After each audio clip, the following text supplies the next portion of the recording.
Hola chicos, ¿cómo están? ¿Todo bien? Ahora a continuación vamos a grabar una de las clases que vamos a subir al campus.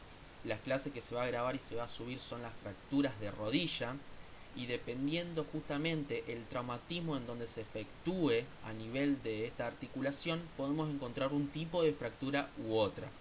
Es importante resaltar que la rodilla está conformada por la articulación femorotibial y femororotuliana. Por eso, podemos encontrar, dependiendo del sitio en el cual se efectúe el traumatismo de lesión, una fractura del extremo distal del fémur, una fractura del extremo proximal de la tibia o una fractura a nivel de la rótula. En este primer video que se va a subir vamos a hablar de las fracturas del extremo distal del fémur. Para poder comenzar es importante hacer un resalto o un repaso de la anatomía y la biomecánica, ya que el extremo distal del fémur cumple un importante papel mecánico en la transmisión de la carga desde ese fémur distal hacia la tibia, como también un papel importante sobre el alineamiento de esa carga. Y eso es lo que vamos a hablar y a explicar a continuación. Primero, antes que nada, es importante resaltar las dos regiones que conforman el extremo distal del fémur. Una zona extraarticular que está conformada por la metáfisis, que esa metáfisis es un sitio de menor resistencia, por ende, ante pacientes añosos con huesos muy osteoporóticos, es muy frecuente encontrar el trazo de fractura a este nivel. Y la otra región importante a resaltar es la zona intraarticular, es decir, la zona epifisaria, en la cual su zona de mayor debilidad corresponde al surco intercondilio, en la cual va a separar ambos cóndilos femorales. Entonces, cuando encontramos una fractura a este nivel, es decir, a un nivel intraarticular epifisario, el sitio de fracturas más común es a nivel intercondilio. Con respecto a su angulación, es importante resaltar que el extremo distal del fémur tiene una angulación muy particular. Si la vemos desde un punto de vista antero-posterior, podemos ver que se forma un ángulo de 5 a 7 grados en valgo con respecto al eje anatómico del fémur.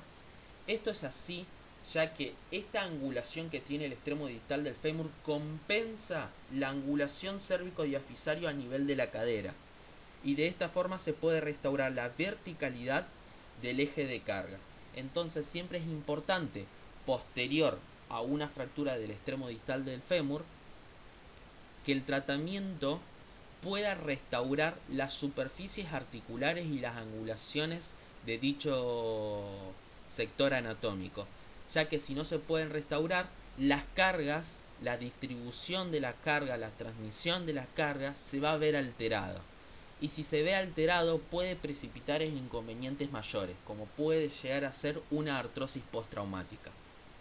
Esto con respecto a un punto de vista antero-posterior, pero si lo vemos desde un plano sagital, podemos ver otra angulación diferente, que se va a estar conformada por los cóndilos femorales con respecto a la diáfisis femoral, que va a formar un ángulo de 90 grados.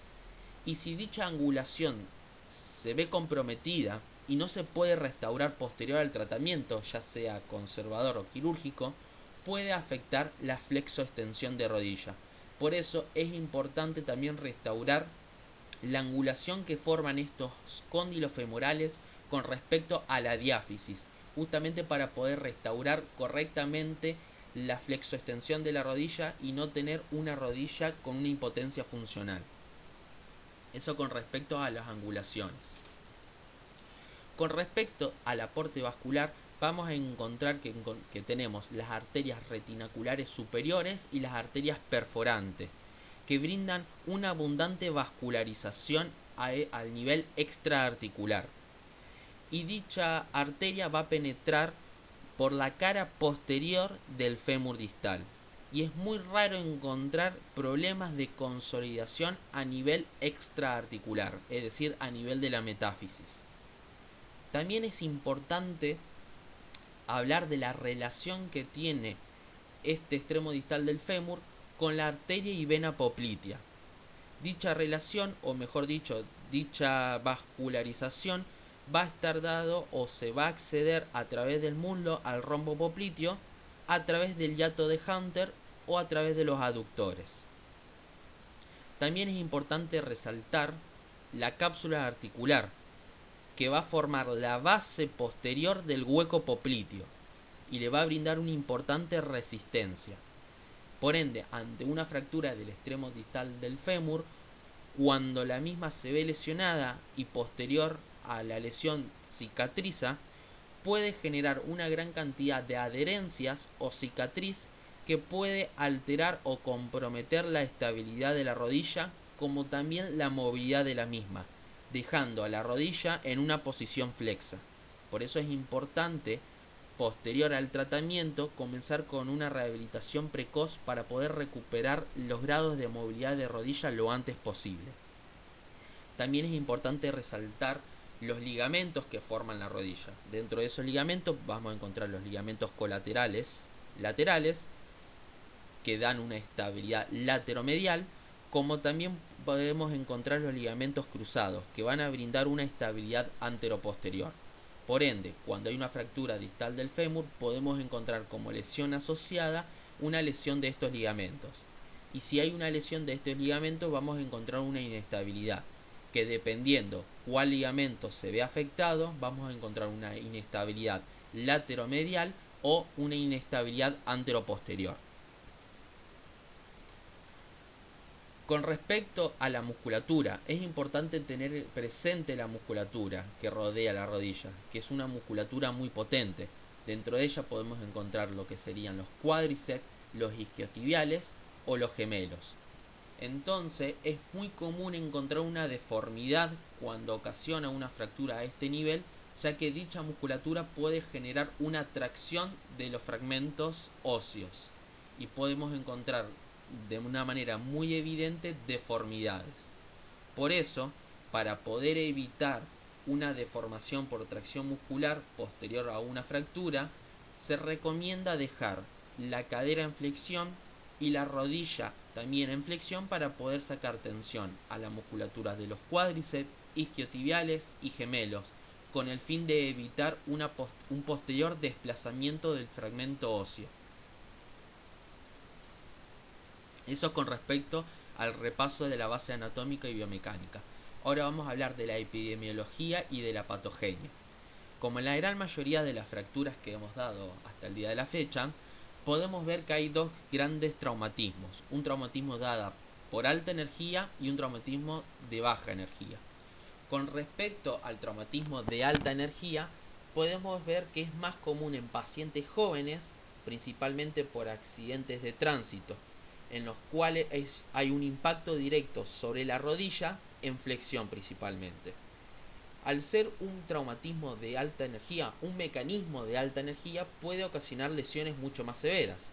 Por lo general va a estar asociada a lesiones de partes blandas, puede ocasionar fracturas de tipo conminutas y muchas veces ese trazo de fractura se va a extender hacia las superficies articulares, es decir, una fractura intraarticular. Y es muy importante, y lo vuelvo a resaltar, que posterior a este hecho, al momento del tratamiento, es importante restaurar las superficies articulares para evitar una incongruencia articular y evitar consigo los problemas que ya hemos hablado hasta el momento. Con respecto a los traumatismos de baja energía, es más común en pacientes añosos, en los cuales hay una gran afección del hueso, como puede ser una importante osteoporosis, y solamente se da por una caída con el pie fijo en el suelo, o también se puede dar por mecanismos de rotación con el pie fijo en el suelo. Por lo general, los trazos de fracturas que vamos a encontrar ante estos traumatismos de baja energía van a ser fracturas oblicuas o espiroideas. Es muy común ante estos pacientes con este tipo de lesión que en el tratamiento se emplee aporte o injerto vascular, injerto óseo, ya que la condición ósea de los huesos de estos pacientes está muy comprometida. Eso es con respecto a la epidemiología y patogenia. Con respecto a la clínica, podemos ver y denotar que la deformidad e impotencia funcional son muy evidentes, justamente por la acción muscular que va a tener sobre los trazos fracturarios. También es importante indagar el estado general del paciente y buscar siempre lesiones asociadas. ¿Por qué? Porque por lo general este tipo de fractura es más común por un traumatismo o por un mecanismo de alta energía. Y si se da por un mecanismo de alta energía, es muy común que esté asociado a un politraumatismo, es decir, que haya una lesión sobre otras estructuras y no solamente sobre el fémur distal. Entonces es importante indagar sobre el cráneo, la cara, el tórax, abdomen, sobre toda la columna, ya sea cervical, dorsal o lumbar. También evaluar la pelvis, evaluar la pierna contralateral en busca de alguna posible lesión. También es importante detectar de manera precoz lesiones neurovasculares asociadas. En el caso de una lesión vascular es importante tomar el pulso popliteo, el pulso tibial posterior y pedio, y siempre compararlo con el contralateral, con el fin de poder buscar una lesión vascular. En el caso de que se sospeche de una lesión vascular, es importante, posterior a esta evaluación, dentro de lo que es el diagnóstico de estudios de imagen, realizar una arteriografía para poder confirmar la lesión. También es importante indagar sobre una lesión neural.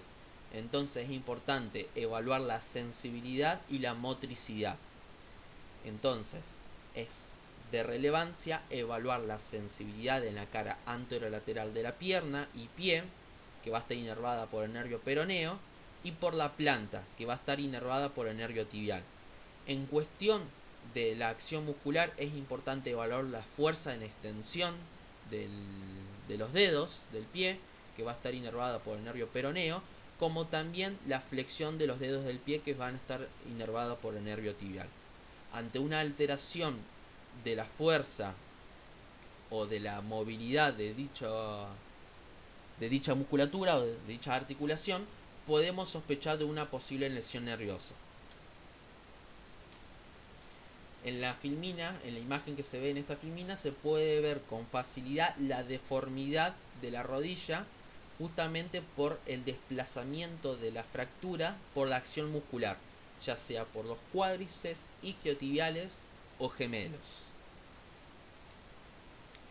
Con respecto al diagnóstico, en este caso a través del estudio complementario, podemos encontrar que se puede visualizar los trazos fracturarios simplemente empleando una proyección anteroposterior y lateral.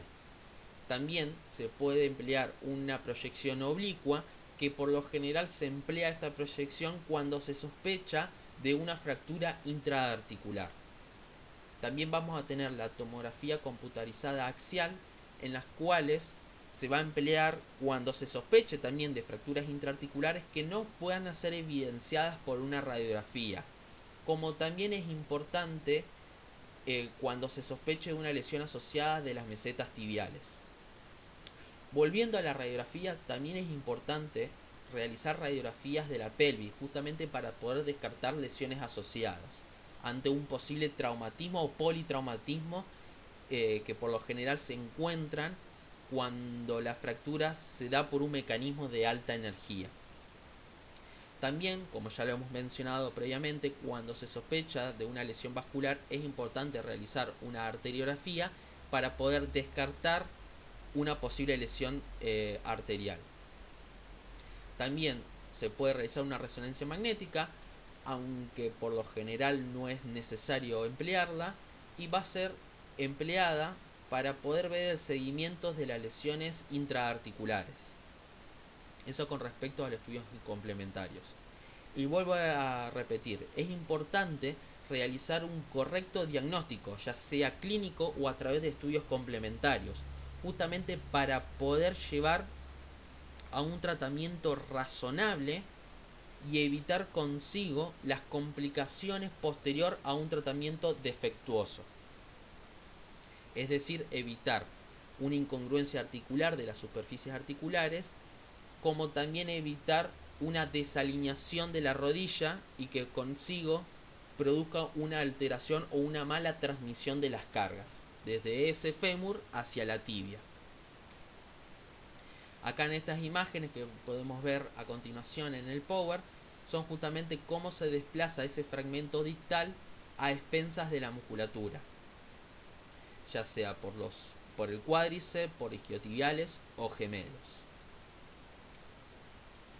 Con respecto a la clasificación, vamos a ver que la clasificación más empleada, que más se utiliza, es la clasificación de Müller-Arago, en las cuales va a dividir a las fracturas del extremo distal del fémur en tres tipos distintos. Un tipo A, que es que el sitio de fractura se instaura a nivel extraarticular, y a partir de la tipo B ya son fracturas que se instauran a nivel articular, que esa fractura puede ser articular parcial o articular completa, en el caso que sea una tipo C. A su vez, estas fracturas también se subdividen en otros tipos, como puede ver en la imagen derecha de la filmina del Power, que puede ser una fractura tipo A1, una fractura tipo A2 o una fractura tipo A3, al igual que las B, que se subdividen en B1, B2 y B3, o la C en C1, C2 y C3.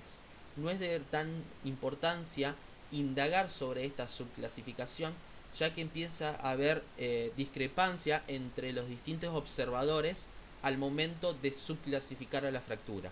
Por eso es importante simplemente conocer que la clasificación dada por Müller-Arago la divide en un tipo A, extraarticular, un tipo B, intraarticular parcial, y un tipo C, intraarticular completa. Con respecto al tratamiento, aguárdame un minutito, chicos, que reviso si la grabación va bien. Perfecto, la grabación está bien, así que vamos a continuar con la clase.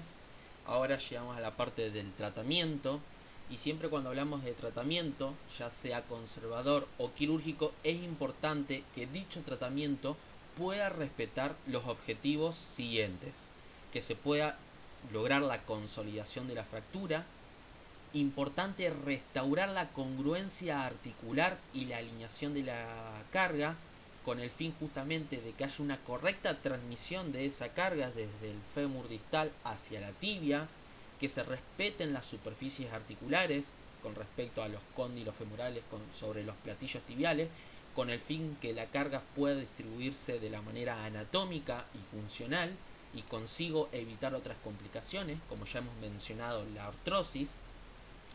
Minimizar las lesiones asociadas, en el caso que existan, poder tratar esas lesiones asociadas. Es importante poder lograr una correcta fijación interna, para poder comenzar con una movilización de la manera más precoz posible, con el fin de evitar una posición flexa de la rodilla y poder restaurar los rangos óptimos de movimiento, para que el paciente pueda lograr a posterior a dicho tratamiento y a dicha rehabilitación a sus actividades de la vida diaria sin ningún inconveniente. Entonces, a partir de estos objetivos podemos tener los dos abordajes comunes de tratamiento: el tratamiento conservador y el tratamiento quirúrgico. Con respecto al tratamiento conservador, lo que se va a buscar en una primera medida para poder reducir la fractura es a través de una tracción esquelética. Como ya hemos visto en las primeras clases sobre procedimientos comunes en ortopedia y traumatología, podemos ver que la reducción a través de una tracción esquelética va a estar dada a través de la colocación de un clavo transfixiante que va a atravesar, en este caso puede ser el fémur distal o la tibia proximal, que ese clavo va a estar conectado a través de un sistema de polea al cual se le coloca un peso, y con el pasar del tiempo, a través de esa tracción efectuada por la carga en la cual se le coloca, la fractura se va a reducir. Obviamente, como ya hemos mencionado previamente, es importante colocar la rodilla en ciertos grados de flexión, al igual que la cadera, para poder sacar tensión a la musculatura de los cuádriceps, isquiotibiales y gemelos. Por eso es que se emplea esta tracción en conjunto con una férula de Brown, que la férula de Brown consta simplemente de un complejo metálico en la cual la rodilla puede descansar en ciertos grados de flexión y en ciertos grados de flexión de cadera. El tiempo por el cual se ejecuta esta tracción esquelética, este tratamiento, es por un mínimo de 3 a 4 semanas, que puede ampliarse hasta un máximo de 6 a 12. Posterior a este tiempo se va a colocar un yeso inguinopédico hasta la consolidación de la fractura. También se puede emplear, posterior a la colocación de un yeso inguinopédico, la colocación de algún yeso funcional o alguna férula para poder comenzar a movilizar la rodilla y evitar la rigidez de la misma. Ya que este tratamiento conservador rara vez puede cumplir con los objetivos que hemos desarrollado previamente, es el motivo por el cual en la actualidad casi no se emplea y se prefiere, casi siempre en su gran mayoría, el tratamiento quirúrgico. Por eso solamente el tratamiento conservador tiene que ir indicado cuando la fractura no es desplazada, cuando hay una importante osteoporosis y por ende el tratamiento quirúrgico puede fracasar, ya que es muy difícil colocar tornillos en dicho nivel de fractura, ya que es muy difícil que haga una presa. También se realiza en pacientes terminales o ante contraindicación quirúrgica, o muchas veces este tratamiento conservador es una fase inicial en el caso de que haya una fractura abierta. Cuando las condiciones de esas partes blandas mejoran, pasa de este tratamiento conservador a ser un tratamiento quirúrgico. Y como bueno, lo hemos mencionado, está poco indicado en la actualidad porque es muy difícil cumplir los objetivos que hablamos previamente. Poder restaurar la congruencia articular, es decir, restaurar las superficies articulares, poder restituir el alineamiento normal, respetar esos ejes anatómicos que hemos hablado previamente, es decir, los 5 o 7 grados en valgo, los 90 grados que forman los cóndilos femorales con respecto a la diáfisis, y por ende, por eso, como es muy difícil poder generar una reconstrucción articular perfecta, en la actualidad está poco indicado.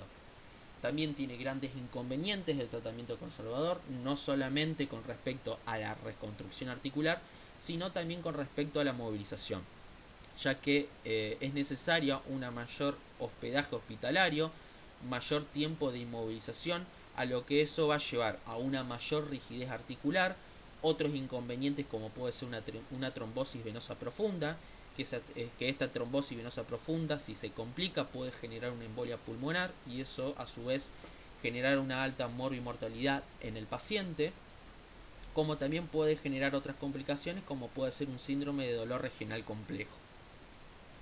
Por eso, por todo lo dicho en el momento, lo ideal ante las fracturas del extremo distal del fémur es el tratamiento quirúrgico.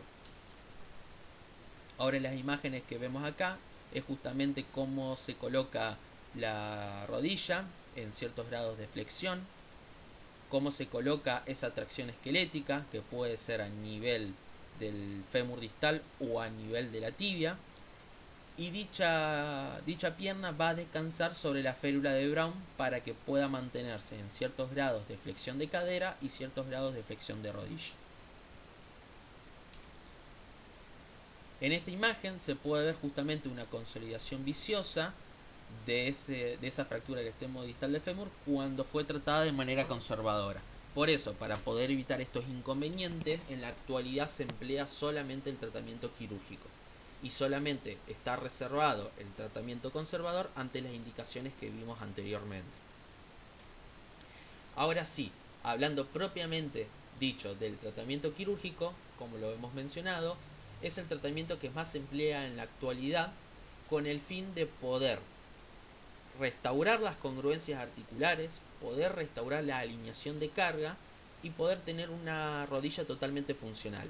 A su vez de eso, se puede comenzar con una movilización de una manera mucho más precoz porque la fijación va a ser mucho más estable y con eso vamos a evitar los inconvenientes de rigidez de rodilla. Dentro de las opciones que tenemos para poder abordar estas fracturas vamos a tener el clavo placa, el tornillo placa, la placa de soporte condiño, la placa de estabilización menos invasiva o los endoclavados intramedulares. Ahora a continuación vamos a hablar y desarrollar un poquito cada una de estas opciones. Con respecto a los abordajes, podemos tener dos abordajes, el abordaje lateral o el abordaje medial.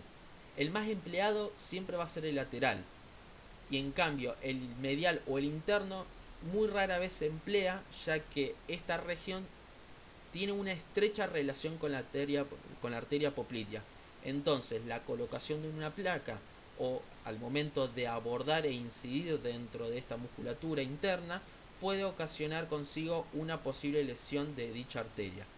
Por este motivo, por lo general, ante una fractura del extremo distal del fémur, es mejor o es más empleado el abordaje lateral.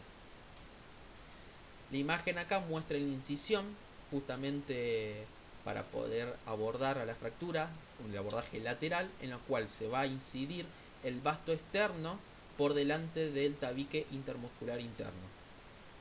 Se hace la incisión, se corre y permite la visualización del sitio de la fractura.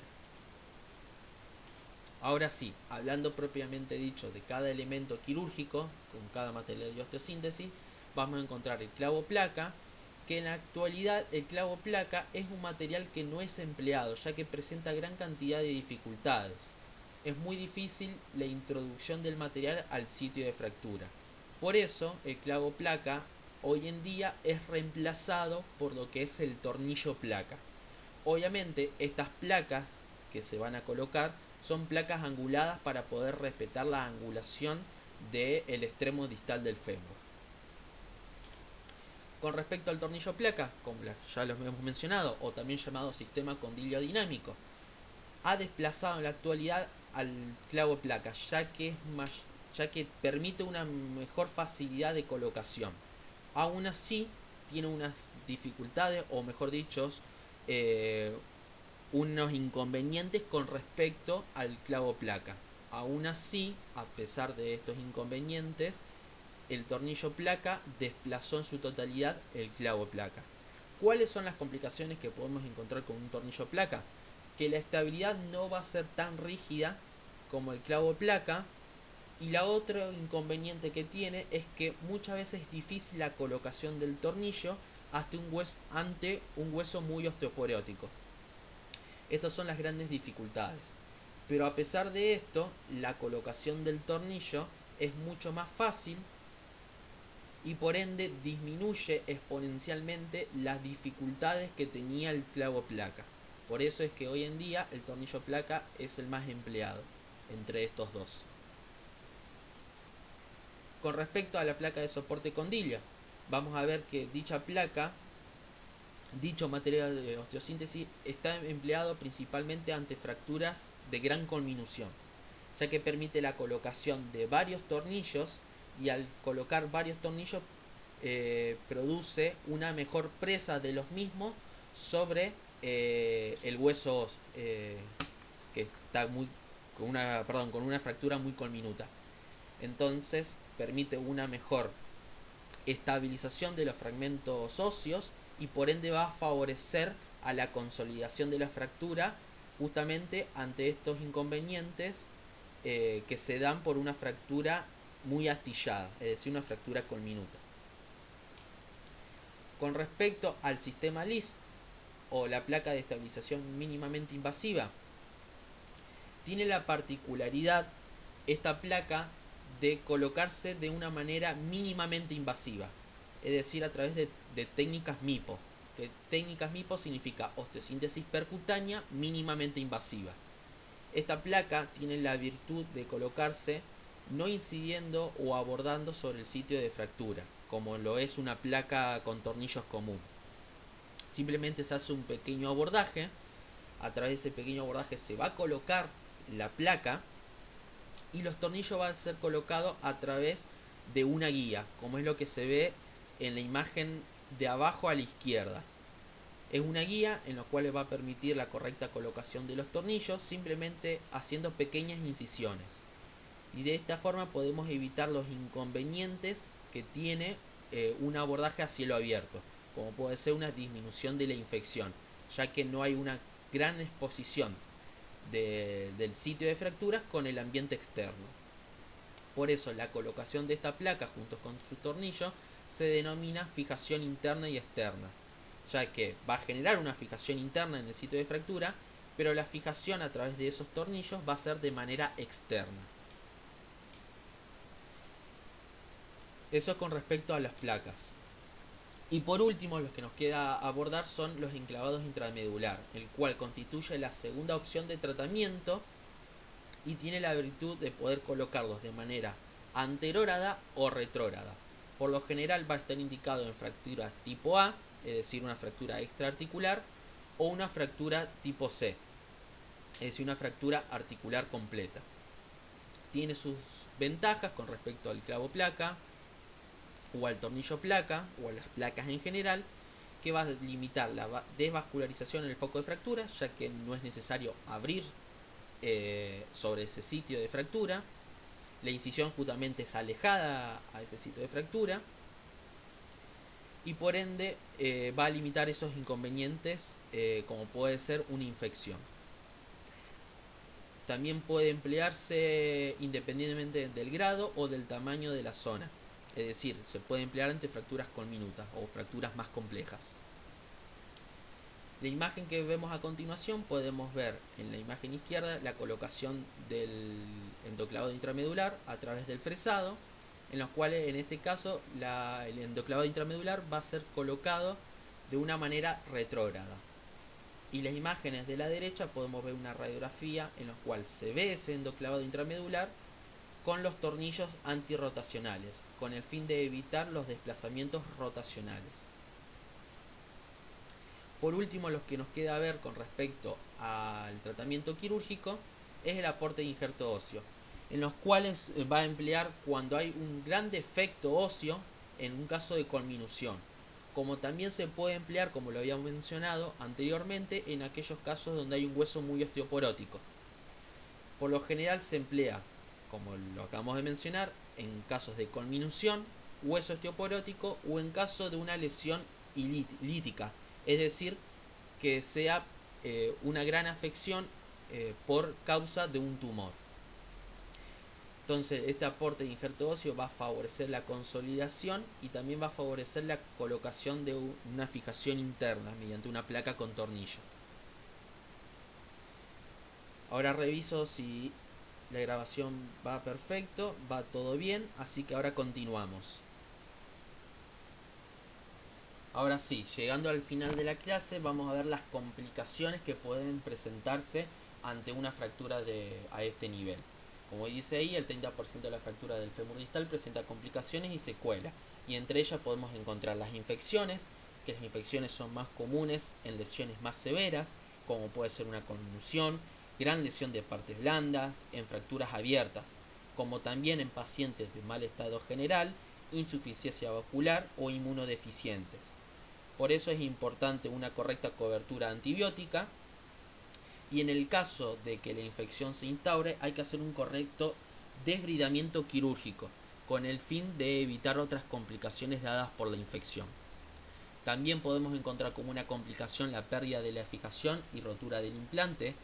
Por lo general esa pérdida de la fijación se da cuando la presa de ese material de osteosíntesis se pierde a causa de un hueso en la cual su calidad es muy precaria, es decir, un hueso muy osteoporótico, o en el caso de una conminución muy excesiva. Con respecto a la rotura del implante, por lo general se da cuando las cargas que se emplean posterior al tratamiento quirúrgico son muy excesivas, es decir, que esas cargas se empleen cuando no está instaurada la consolidación ósea y esa carga excesiva genera una fatiga sobre el implante y se termina rompiendo. Después otra complicación que es muy leve o en porcentaje es muy baja es el retraso de la consolidación y la pseudoartrosis, es decir, que la consolidación no se instaure en el tiempo correcto y en el caso de una pseudoartrosis es decir que se forme una falsa articulación sobre el sitio de fractura, justamente por la no consolidación de la fractura, lo que va a llevar en el caso de que se instaure una pseudoartrosis, a cambiar el tratamiento que se empleó con el fin de poder generar esa consolidación. Después tenemos la consolidación viciosa, es decir, que la fractura consolide en una posición no anatómica y por ende esa consolidación viciosa genera una incongruencia articular sobre las superficies articulares de la rodilla y traiga consigo otras complicaciones, es decir, que se altere la carga de peso, que se altere las angulaciones anatómicas y consigo traer otras complicaciones como puede ser la artrosis postraumática. También puede ser la rigidez de rodilla una complicación. Esta complicación está dada cuando la rehabilitación se retrasa demasiado, no se comienza la movilización de manera precoz posterior al tratamiento quirúrgico, y si esto se mantiene en el tiempo, la rodilla puede quedar en una posición flexa. Y por última complicación, que es la complicación más severa que pueden precipitar una fractura del extremo distal del fémur, es la artrosis, una artrosis postraumática, justamente a expensa de otras complicaciones como hemos hablado, como puede ser una consolidación viciosa. Es decir, que consolide de una forma no correcta, que no se respeten las angulaciones y no se respeten las superficies articulares de esos cóndilos femorales sobre los platillos tibiales. Así que con esto estamos terminando la clase con respecto al extremo distal del fémur, y ahora a continuación se va a grabar y se va a subir también las fracturas del extremo proximal de la tibia. Así que espero que se haya entendido todo, que esté todo claro, y estamos en contacto, chicos. Les mando un abrazo grande, cuídense, chau chau.